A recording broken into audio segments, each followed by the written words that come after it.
ಇದು ದರಿದ್ರ ಹೆಂಗಸರ ರೂಢಿಗಳು. ಹಾಗೆ ಹಿರಿಯರು ಹೇಳಿರುವಂತಹ ಕೆಲವೊಂದು ಗುಟ್ಟುಗಳು. ಕಳಸಕ್ಕೆ 1 ರೂ ನಾಣ್ಯವೂ ಹಾಕದೆ ಪೂಜೆ ಮಾಡುವ ಹೆಂಗಸರು ಅದೃಷ್ಟವನ್ನು ತರುವುದಿಲ್ಲ. ಹೊತ್ತು ಗೊತ್ತಿಲ್ಲದೆ ಗಂಡ ಹೆಂಡತಿ ಸಂಭೋಗ ಮಾಡುವ ಮನೆಯಲ್ಲಿ ಅದೃಷ್ಟ ನೆಲೆಸುವುದಿಲ್ಲ. ಬೆತ್ತಲೆ ಸ್ನಾನ ಮಾಡುವ ಹೆಂಗಸರು ಮನೆಗೆ ದರಿದ್ರ ತರುತ್ತಾರೆ. ಪೂರ್ತಿ ಬೆತ್ತಲೆ ಸ್ನಾನ ಮಾಡಬಾರದು. ಮೈಮೇಲೆ ಗುಪ್ತ ಅಂಗಗಳು ಮುಚ್ಚುವ ಬಟ್ಟೆ ಇರಬೇಕು.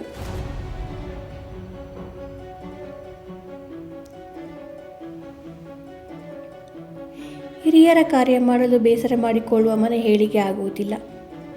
ಊಟವನ್ನು ಮಡಿಲಲ್ಲಿ ಇಟ್ಟುಕೊಂಡು ಊಟವನ್ನು ತಿನ್ನುವ ಹೆಂಗಸರು ಮನೆಗೆ ದರಿದ್ರ ತರುತ್ತಾರೆ.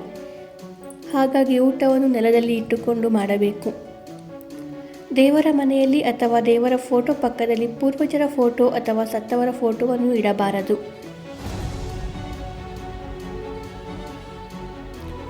ಮುಂಡು ಪರಕೆಯನ್ನು ಬಳಸುವುದು ಒಳ್ಳೆಯದಲ್ಲ. ಹೆಣ್ಣು ಮಕ್ಕಳು ಮುಂದಲೆಯನ್ನು ಕತ್ತರಿಸುವುದು ಒಳ್ಳೆಯದಲ್ಲ. ಹೆಂಗಸರು ಗಂಡನ ಮುಂದೆ ಬಟ್ಟೆ ಬದಲಾಯಿಸುವುದು ಒಳ್ಳೆಯದಲ್ಲ. ಏಕೆಂದರೆ ಹೊತ್ತು ಗೊತ್ತಿಲ್ಲದೆ ಸಂಭೋಗಕ್ಕೆ ಪ್ರಚೋದನೆ ಮಾಡಿದಂತಾಗುತ್ತದೆ. ಮನೆಯಲ್ಲಿ ಹೆಂಗಸರು ಹಾಲಿನ ಪಾತ್ರೆ, ರೊಟ್ಟಿ ಹಂಚನ್ನು ಬೋರಲು ಹಾಕಬಾರದು. ಬೆಳಿಗ್ಗೆ ಎದ್ದ ತಕ್ಷಣ ತಾಳಿಸರ ಬೆನ್ನಿಗೆ ಇದ್ದರೂ ಸರಿಪಡಿಸದೇ ಇರುವ ಹೆಂಗಸರು ಮನೆಗೆ ದರಿದ್ರ ತರುತ್ತಾರೆ. ಒಲೆ ಆರಿ ಹೋಗುವ ಹಾಗೆ ಪದೇ ಪದೇ ಮನೆಯಲ್ಲಿ ಹಾಲನ್ನು ಉಕ್ಕಿಸಬಾರದು. ನೈಟಿ ಧರಿಸಿ ಪೂಜೆ ಮಾಡುವ ಮಹಿಳೆಯರ ಮನೆಯಲ್ಲಿ ಮಹಾಲಕ್ಷ್ಮಿ ಇರುವುದಿಲ್ಲ. ಲಕ್ಷಣವಾಗಿ ಪೂಜೆ ಮಾಡುವಾಗ ಸೀರೆ ಉಟ್ಟು ಪೂಜೆ ಮಾಡಿದರೆ ಬಹಳ ಶ್ರೇಷ್ಠ. ಮನೆಯ ಮುಂದೆ ಚಪ್ಪಲಿ ಬೋರಲು ಬಿದ್ದಿರುವುದು, ಅಂಗಳ ಶುಚಿ ಇಲ್ಲದಿರುವುದು ಮನೆಯಲ್ಲಿ ಲಕ್ಷ್ಮಿ ನೆಲೆಸುವುದು ಇರುವುದಿಲ್ಲ. ಹೊಸ್ತಿಲು ಪೂಜೆ, ತುಳಸಿ ಪೂಜೆ ಮಾಡದ ಹಾಗೂ ಹೊಸ್ತಿಲನ್ನು ಕಳೆಯಾಗಿ ಇಟ್ಟಿಲ್ಲದ ಮನೆಯಲ್ಲಿ ಲಕ್ಷ್ಮಿಯು ನೆಲೆಸುವುದಿಲ್ಲ.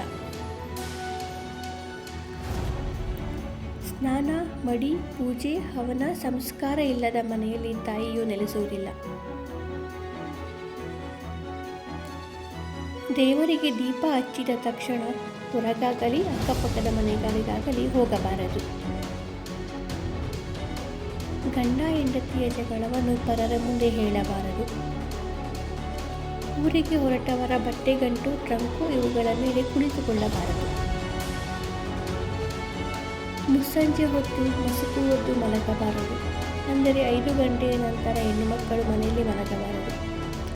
ಅಡ್ಡಾದಿಡ್ಡಿಯಾಗಿ ಮಲಗಿರುವ ಸ್ತ್ರೀಯರು ಹಾಗೂ ಅವರ ಜೊತೆ ಸಂಭೋಗ ಮಾಡಬಾರದು. ಮನೆಗೆ ಬಸುರಿ, ಬಾಣಂತಿ ಮತ್ತು ಮಗು ಅಥವಾ ವಯಸ್ಸಾದವರನ್ನು ನೋಡಲು ಹೋಗುವಾಗ ಬರಿಗೈಯಲ್ಲಿ ಹೋಗಬಾರದು ಮತ್ತು ನೋಡಲು ಬಂದವರನ್ನು ಬರಿಗೈಯಲ್ಲಿ ಕಳುಹಿಸಬಾರದು. ಚಹಾ, ಮಜ್ಜಿಗೆ, ಪಾನಕ ಅಥವಾ 1 ತುಂಡು ಬೆಲ್ಲ ನೀರನ್ನಾದರೂ ಕೊಡಬೇಕು.